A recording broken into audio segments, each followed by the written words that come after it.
Happy November 27, 2020. My name is Christopher Saunders, and this is the Connecticut Sports Talent Show where we talk all things talents in Connecticut. And on today's show, I'm pleased to have the head coach for the Wilton boys basketball program. His name, Joel Geriak. Coach, it's a pleasure to be able to have you on, man. Thanks for having me on. First off, before we get into all the nitty gritty, the basketball and all that, I just want to ask you, how was your Thanksgiving? Are you still full from the turkey? Unfortunately, I am still full. Ate way too much, but it was good. Kept it quiet. Kept it, just immediate family this year because of all the new rules. But it was good time. I don't know about you, coach, but kind of during this whole pandemic, all the holidays that we've had between Halloween, Easter, Labor Day, Memorial Day, like you name it, they've all just they haven't felt the same. And Thanksgiving was one of those. It felt like a day, it just felt like a normal day. I don't know if It you had did. that same feeling. It did see. It felt just odd. You have even your family being there. Everybody's trying to keep their distance. You don't want to talk as much. You just kind of going through the motions. Even the football games on TV didn't feel like it was like a big. It used to be a big thing just to make sure you sat down, ate, watched the games. And this year was just like, okay, it's just like having dinner and no big deal. Not like we missed much because the Lions are terrible. My favorite team, my team, the Cowboys, just flat out stink. So that was pushed aside. But we did have, we did have college basketball. That We kind did. of brought some normalcy back. Yes, it did. It was good watching the Gonzaga game versus Kansas. That was a very good game to watch. Gonzaga is very good this year. It was good to see. And no offense, I'm a Giant fan, so we've been bad for a lot of years. So I'm okay with Dallas losing. Hey, I think the Giants are going to be very, very, I think they're going to be a scary team late in the season. They've been getting better each and every week. I've been telling a lot of people, and I know we're getting off subject here, but I Yeah, just felt but like I just felt like with the Giants, their first month of the season in September, I felt like was like a preseason because you had new coaching staff, new players, new everybody. And now, since then, every week, and even in their losses, it was less than like 8 or 9 points. And they've been getting better each and every week. absolutely. They work hard. Joe Judge has done a great job changing the culture. They've they're in games against Tampa Bay. They lost by 3 or 4, I think it was, in that Monday night game.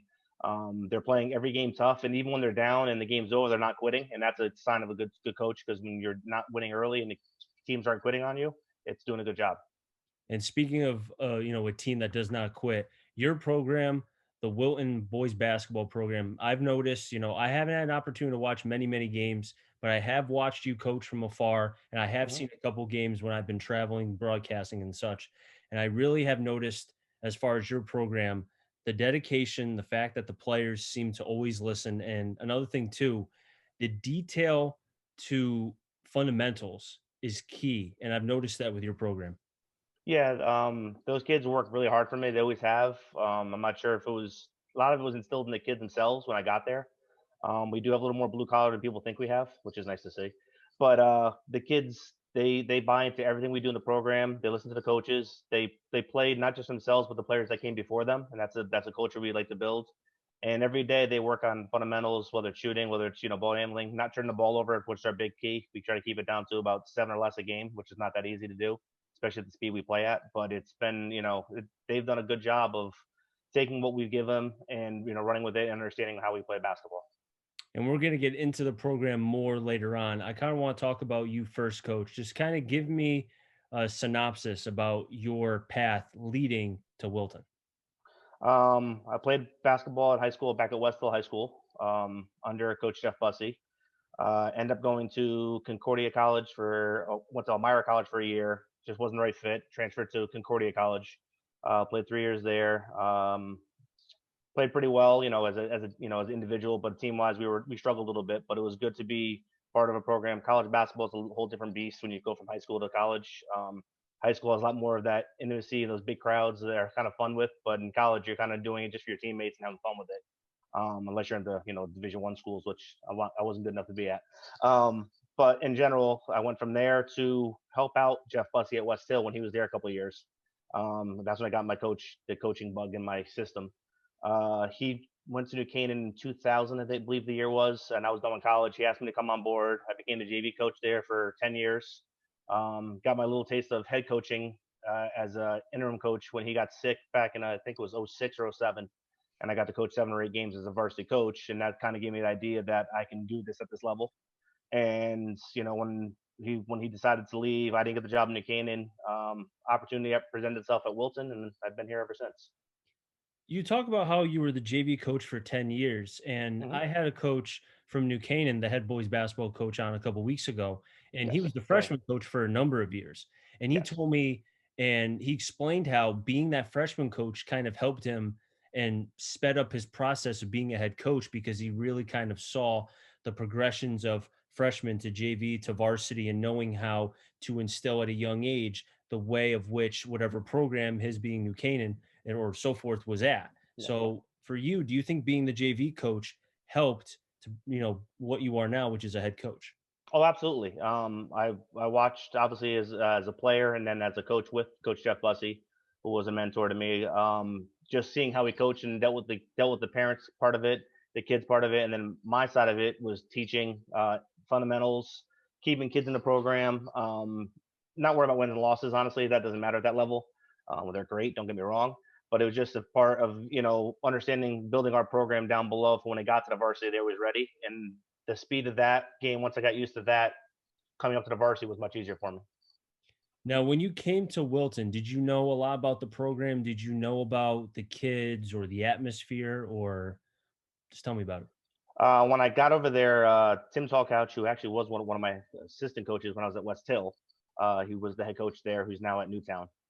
He asked me to come in when I didn't get the job at New Canaan the first time it came up, and he asked me to come on board. And he knew I knew basketball. I knew him. Obviously, I trusted him. He was one of my old coaches. And all I knew is that they were struggling in general when it came to wins and losses. But every game was a tough game for whatever reason. Just they wouldn't just couldn't go over that hump.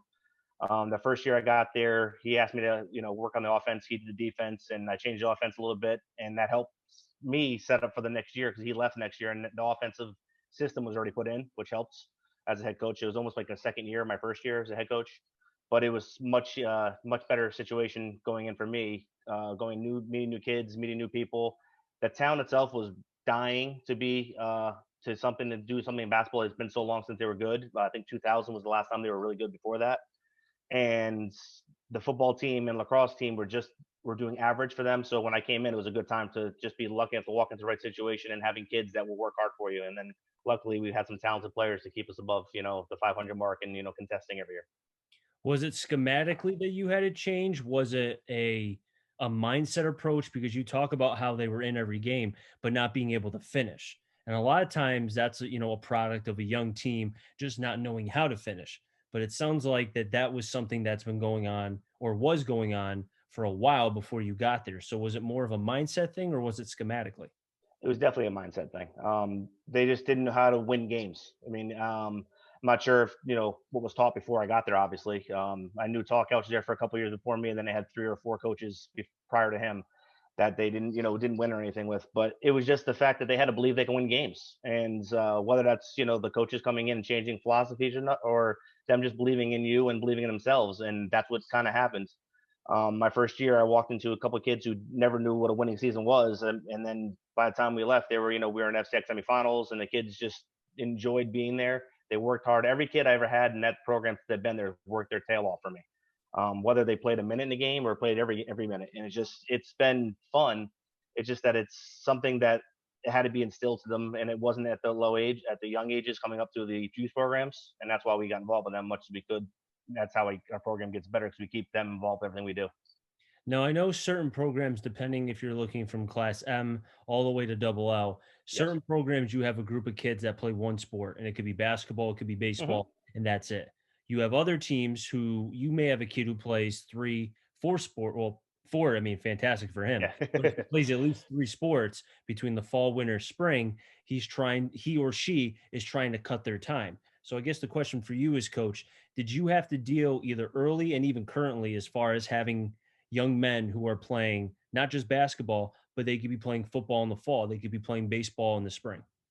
Yeah. Luckily for me, the last 2 years, not this year, but the last 2 years, I coached football at the high school as well. They asked me to come on board and help out, new head coach. But most of our kids play two sports. Some play three. And lacrosse is still the big in this area. That's a big sport that gets kids going to college. And now we got a couple of football kids that do the same thing as well. But it's I believe playing other sports makes you better in each sport. Because you can get footwork better for from basketball to help you to help you out in football as a lineman. You can do hand-eye coordination, helps you in baseball. I mean, every sport helps you, and I believe that kids shouldn't be focusing on one sport. They should be doing two sports if they can, three, but two is what they should be doing at least. I've always believed in that too, being able to play multiple sports, kind of getting a little bit of time off from one Hmm. sport to focus on another and not be so burnt out because prior to to the pandemic, there was a study that came out about how kids are getting burnt out so much quicker because they're focusing on just one sport. And by focusing on one sport, the burnt out factor is one part of it. The other part is the risk of injury. I mean, you think about Yes. for baseball, if you're just focusing on like prime example, pitcher, if Hmm. you're consistently throwing, your arm's not getting rest. That's how the UCL gets torn. And we can go down Correct. the line with other sports too. So playing multiple sports allows the athlete to take some rest and, like you said, focus on hand-eye coordination with football, and so on and so forth. Yeah, I agree.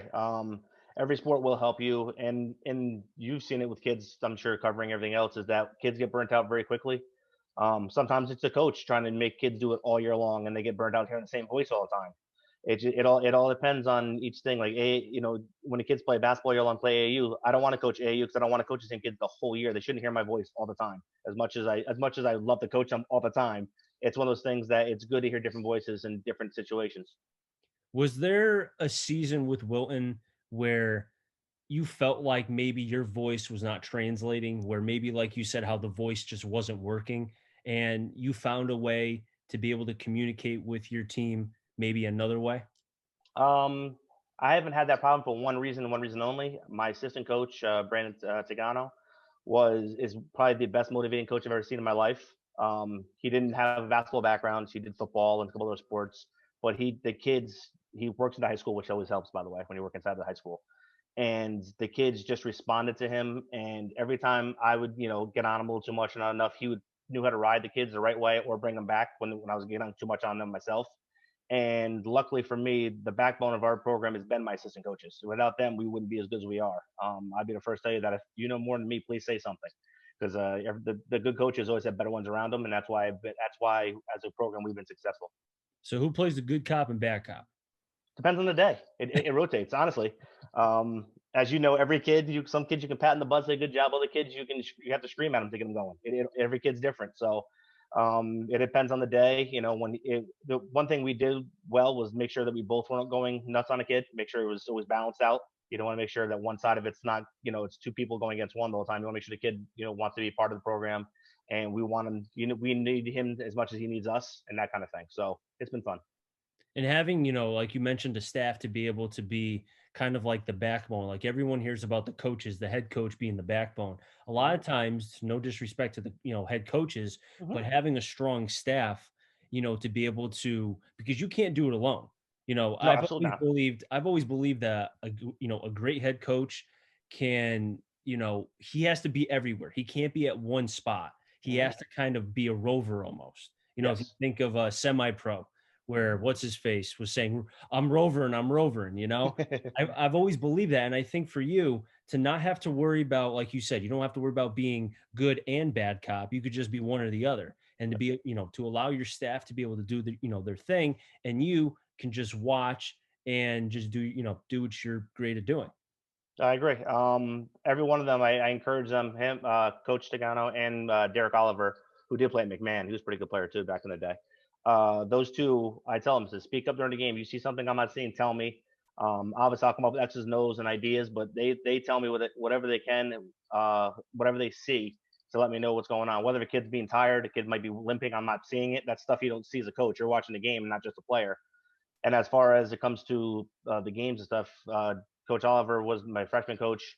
I'd sit back at the scorer's table. I didn't say a word. I let him coach, let him do his own thing. Because honestly, he would do things. I'd be like, "That's not a bad idea," and I'd take it from him and start putting it to varsity.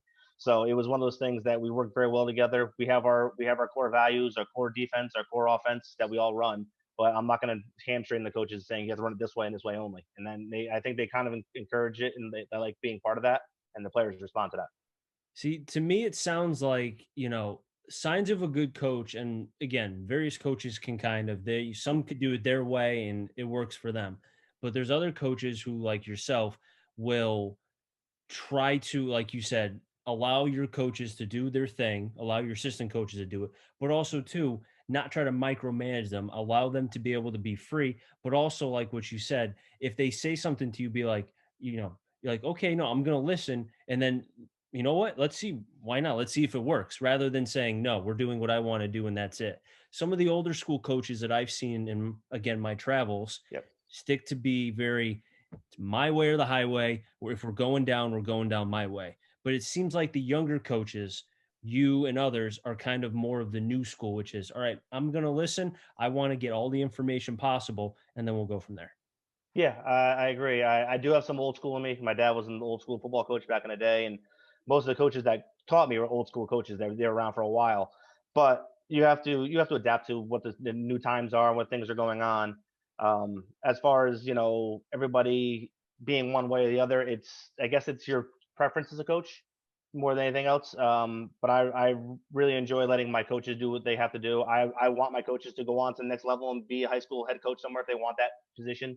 One of my coaches decided to turn it down. He just wanted to stay in the program, but it's one of those things that I want the assistant coaches to move on and do well. If those are doing well, it's like that Belichick effect. You want those other coaches to keep getting those head coaching jobs around the league and everything else. And the other coaches don't change their ways as a coach. I love it because I know what they're going to do, and we can kind of prepare for that.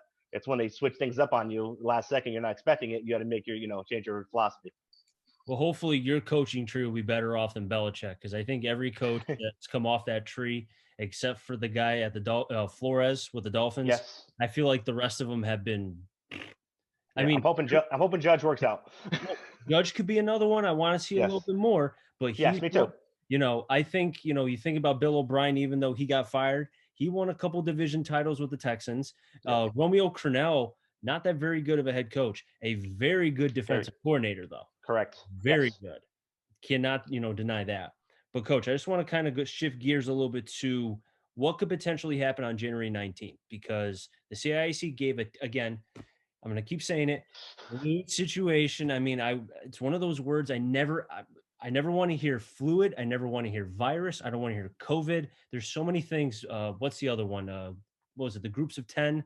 Yeah. Uh, The cohorts yeah, exactly. I never want to hear that again. It's like putting nails on a chalkboard and just doing over that. and over again. Yes, I agree. Terrible. But anywho, January 19th, tentative date. The CIAC said that they'll talk a few days prior to be able to see where we are as far as cases and so forth. For you as a head coach, seeing what the fall went through, I, where do you stand? Because I'm sure you have a lot to say. Well, obviously, I'm sure every coach you've talked to has that say is why can't we try it now? And if things go wrong, we don't have it, but at least give it a shot. I understand their side of it too. I mean, they're making sure they don't get any more, that everything more cases going up and everything else. But my part of it is preparing the kids for hopefully playing, but understanding what our situation is. When we had the first one was November 21st, I think it was. That got moved to the 23rd, then that got moved to December 5th, which got canceled again. The main thing was keeping the kids, engaged because their tendency right now is to start going, we're not going to play, not going to play, not going to play. I saw that in football kids this fall, even though they're doing 7-on-7, the kids really didn't care. They're getting dragged along. Is that they just kind of put dates out there. They don't see what they're doing to some of the kids who actually need the sports or need the arts and craft, whatever they do. The kids need something outside of being in their homes, and it's hard to get the next enough exercise in your front yard, and without getting yelled at by somebody for not having a mask on. So it's one of those things that it's not easy. I know a lot of coaches were for mask and against mask, playing with them on. That's what I mean. And right now, every coach is at a point to saying we will play as long as the state says we want to play. We want the kids to play, get a high school experience of some sort. We just don't want to have January 19th comes along as we start getting our kids back into coming for tryouts and then go, okay, now it's February 22nd. And then they push it back again and then they don't have a season. Or they just keep pushing it back to make their own, the state just making things the way they want to. As a coach, I'm preparing the kids for the 19th. We're going to have middle of December, we'll start conditioning again. We were in shape for the first time. I gave them a couple weeks off to get their minds clear and not get, as we say, burnt out. Same thing. So now it's a situation that I think the 19th is we're going to plan for everything going that way. And hopefully the state will let us give a chance to do it. And we'll find out from there. I'm not a part of the CAC, so this is kind of just me guessing and also people I've talked to.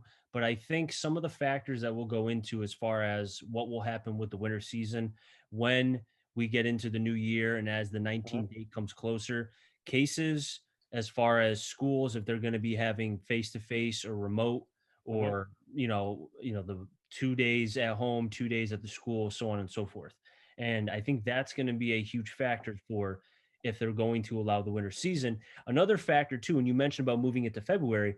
Well, the CIAC kind of made a promise to football that they Hmm. would have their alternative season. So Correct. now, if they still plan on having that, the training was supposed to start in February. They're supposed to have games from March to April. That's about 4 weeks. I think it's Hmm. supposed to end the 19th of April.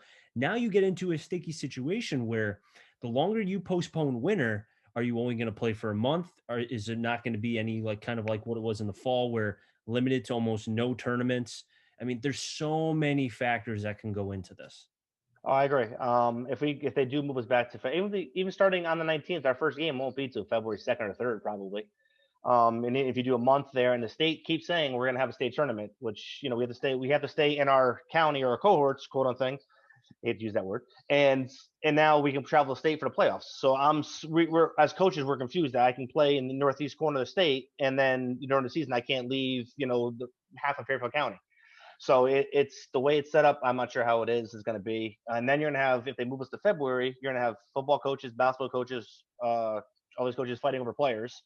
And then you also have pushing the spring back, and kids may say, "Well, I'm getting ready for lacrosse. I'm not playing either one of those sports, or getting ready for baseball." So that's the stuff that we're kind of stuck as coaches at, and it's not fair to the kids. And it's not fair to anybody in part of this. I said I understand their situation, but it just we'd rather have them pick a date and we try to go with it. And if it doesn't work, it doesn't work, than being dragged out. No, and I agree with you because you don't want to have to worry about first off, the spring kids already lost their season last year. If they Yeah, I lose it agree. again, if they lose it again, you're going to have an uproar probably worse Hmm. than what we've seen in the past with the fall, you know. Agreed. And then you don't want to. I mean, I don't know if I don't know about you. I don't want to see coaches from the fall as far as football starting to argue with the basketball coaches because it's not their fault. Again, it's the CIEC, and I go back to what I said in the fall. If their plan all along is to not have a season, if they because somehow they have the data, they know what's going to happen. If they know that this is not, if they know that the cases are still going to be up, which if from what I'm seeing, and I don't know if you've been looking at the case numbers Hmm. and all that, I don't see it going down to the point of where we can feel comfortable like we did in the fall. I So agree.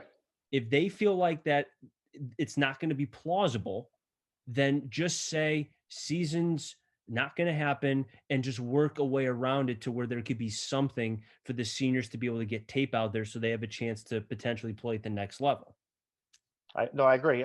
We were looking just like football was in a private league for that first. What they had 4 or 5 weeks for the 11-11. Yep. We were looking the same thing, and I'm not sure. I mean, I understand their data's still in there, but I'm not sure if they said no to any sports at all because of that the 11-11, or they just did that because they had to. I know youth got canceled for whatever youth starting up on the 19th again, same day as us if that happens. But they seem to be getting more and more for the youth, but the high school is not getting it's just there's no data to us showing us what the numbers are and what they have to be at and what to go with, and that's the problem. And like you said, I mean, I guess they're guessing on the 19th. It's 2 weeks after the holidays, so the cases should be all out there by then.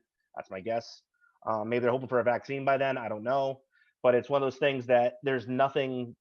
There's no numbers out there for us to say, okay, let's get to this number and play. We've never gotten that number as coaches, or as even as teachers and people in schools. You just don't get that.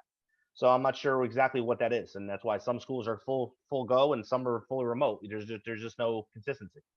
I found it funny that they picked the 19th, which is the day before the inauguration.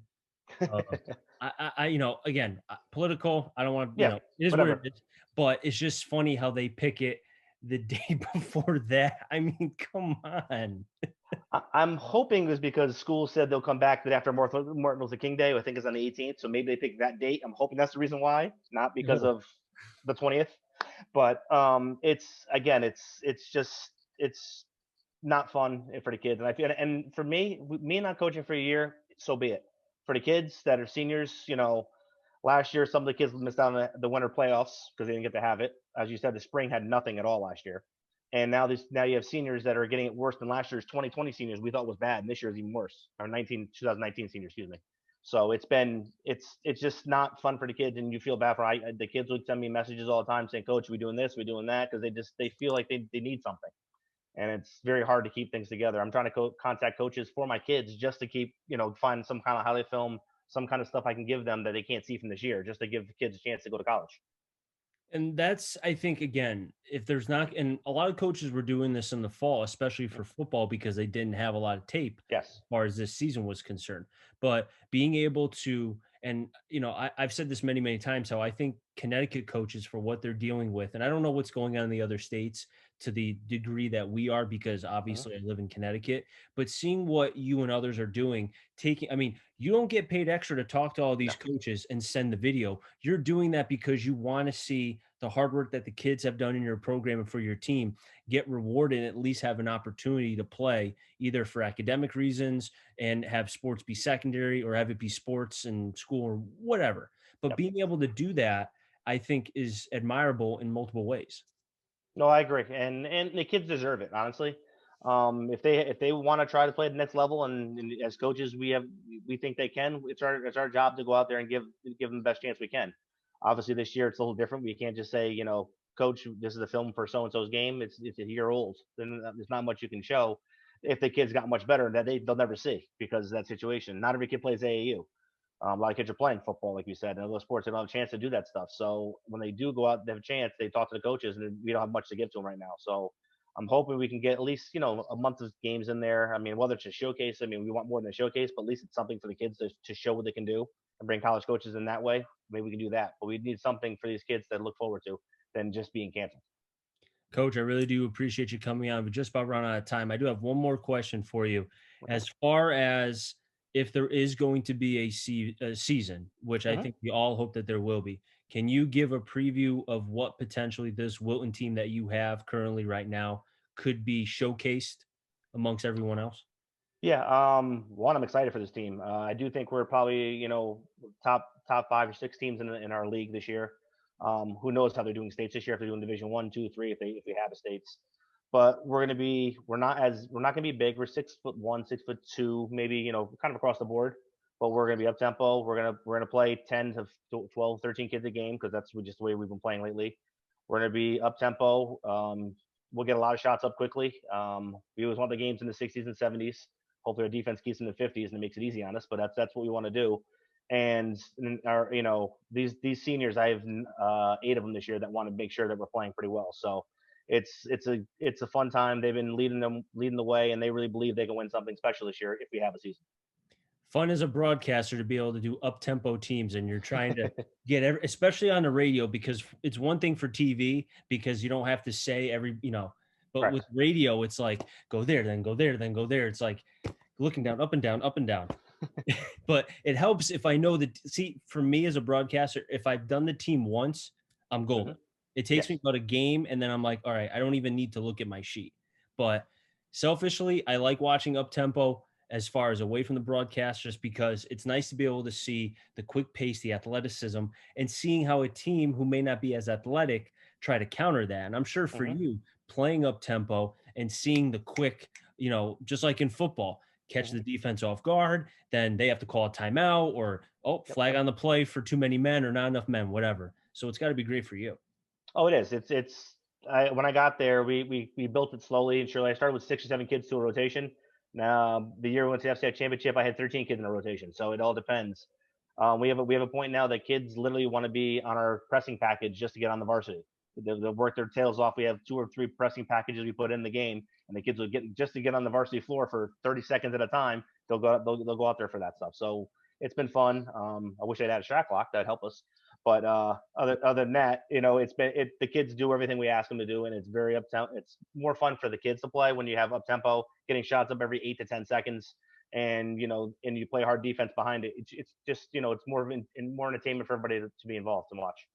Coach, I got to keep you for 1 second because you mentioned the shot clock, and I'm sorry, but just No the worries. shot clock thing. I've been saying this for years.